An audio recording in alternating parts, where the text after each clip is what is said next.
उत्तर प्रदेश के पूर्वी छोर पर बसा बलिया गंगा और घाघरा की बाढ़ और नदी के कटान से हमेशा प्रभावित होता रहा है।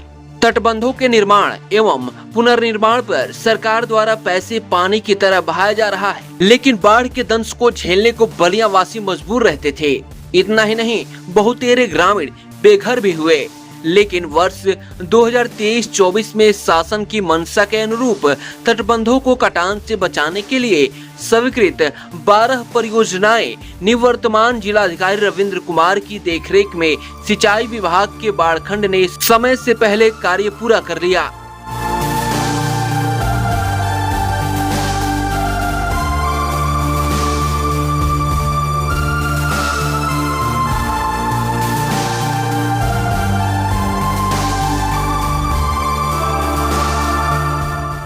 उत्तर प्रदेश के पूर्वी हिस्से में बसा बलिया तीन तरफ से बिहार की सीमा से घिरा हुआ है, जो घाघरा और गंगा नदी में आने वाले बाढ़ से प्रभावित हो रहा है। वहीं इन नदियों के तेज बहाव के कारण उपजाऊ मिट्टी और नदी किनारे पर बसे गांव भी नदी की धारा में समा जाते हैं।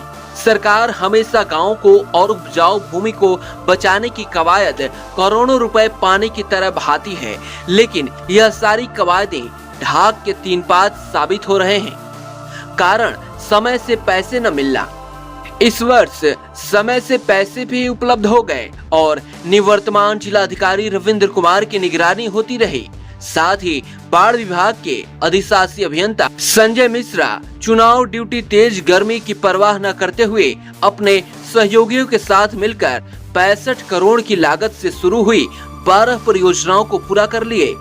65 करोड़ की लागत से शुरू हुई परियोजना में 7 घाघरा पर बनी, 1 टोंस नदी में और 4 गंगा में बनी। बाढ़ से हुई तबाही और कटान से प्रभावित हुई जनता के क्रोध से कहीं न कहीं जनप्रतिनिधि भी प्रभावित हो रहे हैं, जिन्हें विधानसभा और लोकसभा में पहुंचने के मार्ग बंद हो जा रहे हैं।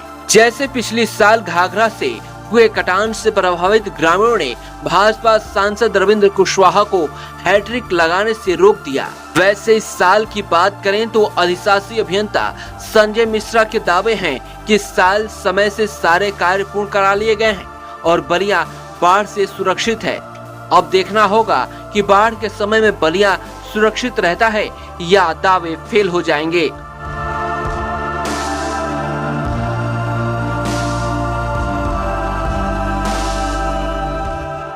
तटबंधों की सुरक्षा के लिए तटबंध को मजबूत किया जा रहा है और बलिया में सबसे बड़ी बात है कि बाढ़ की विभीषिका सबसे भयावह होती है, हर साल तबाही होती है। यहाँ तक कि यहाँ के राजनेताओं के कैरियर पर भी कहीं न कहीं इसके आँच आते हैं। जनपद में टोंस नदी और गंगा के साथ साथ घाघरा सब मिला के 12 प्रोजेक्ट पर काम हो रहे हैं। कुल 65 करोड़ की लागत से यह कार्य हो रहा है। अगर अधिशासी अभियंता संजय मिश्रा की हम बात माने तो 65 करोड़ की लागत से बनने वाले 12 परियोजनाएं पूरी हो चुकी हैं। अब रहा सवाल कि इन परियोजनाओं पर हम कितना यकीन करेंगे, क्या होगा कल जब बाढ़ आएगी तो ये कटान होगा या नहीं होगा, ये तो गर्व की बात है। लेकिन जो मौके पर तस्वीर दिख रही है यह कहीं न कहीं यह बता रही है कि जो बरसों पुराना पैटर्न बलिया का था वह बदल चुका है और उसके बदलने के पीछे एक बड़ी वजह है यहाँ के तत्कालीन जिलाधिकारी और सिंचाई विभाग के अधिशासी अभियंता। इन दोनों की जो मंशा थी उस मंशा के अनुरूप कार्य हुए और वह आज दिख रहे हैं। पिछले साल भी रविंद्र कुमार के नेतृत्व में, जिलाधिकारी के नेतृत्व में ये काम हुए थे, जो कि आज भी दिख रहे हैं। और इस साल भी यहाँ काम जो हुए हैं वह मौके पर दिख रहे हैं। तो ये हम कह सकते हैं कि कहीं न कहीं इस साल जो काम हुए हैं इस सिंचाई विभाग के द्वारा तटबंधों को बचाने के लिए, उसकी बेहतरी को हम ये कह सकते हैं कि बहुत बेहतर है। अब आगे गंगा और घाघरा के कटान में इसकी तकदीर छिपी हुई है। उस समय क्या स्थिति होगी उस पर हम बात नहीं करेंगे, लेकिन आज जो यहाँ की हकीकत है उससे आपको रूबरू कराने का प्रयास मैं किया हूँ। मैं बलिया से मनोज राय।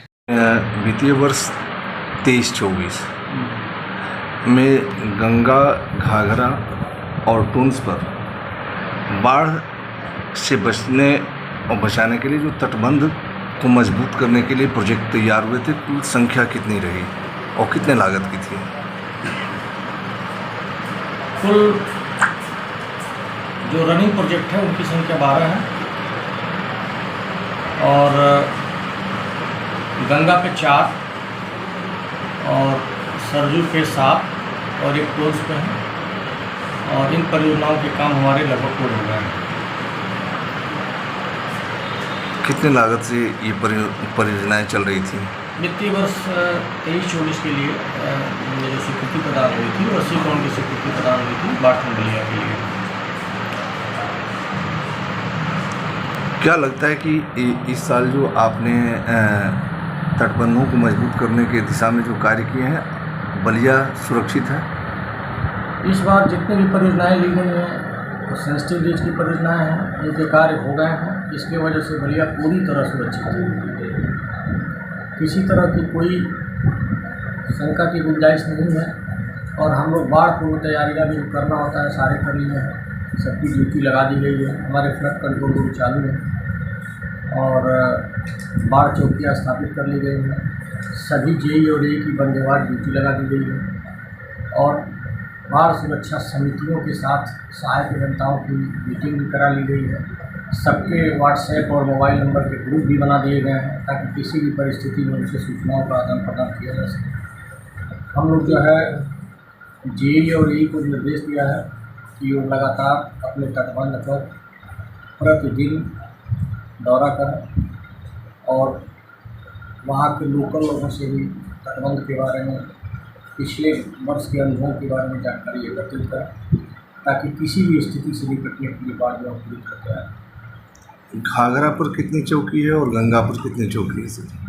कुल हमारी बाढ़ सुरक्षा चौकियाँ 6 हैं, जिसमें घाघरा पे 4 हैं और 2 गंगा पे। ये जो प्रोजेक्ट आपके बने थे कितने लागत से तैयार हुए थे? ये सभी प्रोजेक्ट हमारे 80 करोड़ के लागत से तैयार थे, जो इनकी स्वीकृति शासन से मिल गई थी।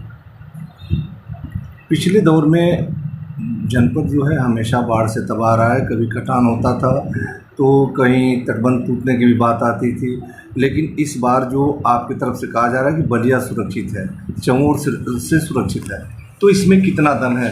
क्या ये मानकर चला जाए कि 2024 में किसी भी तरह से बाढ़ आपदा आए तो बलिया बच सकता है, बचाया जा सकता है?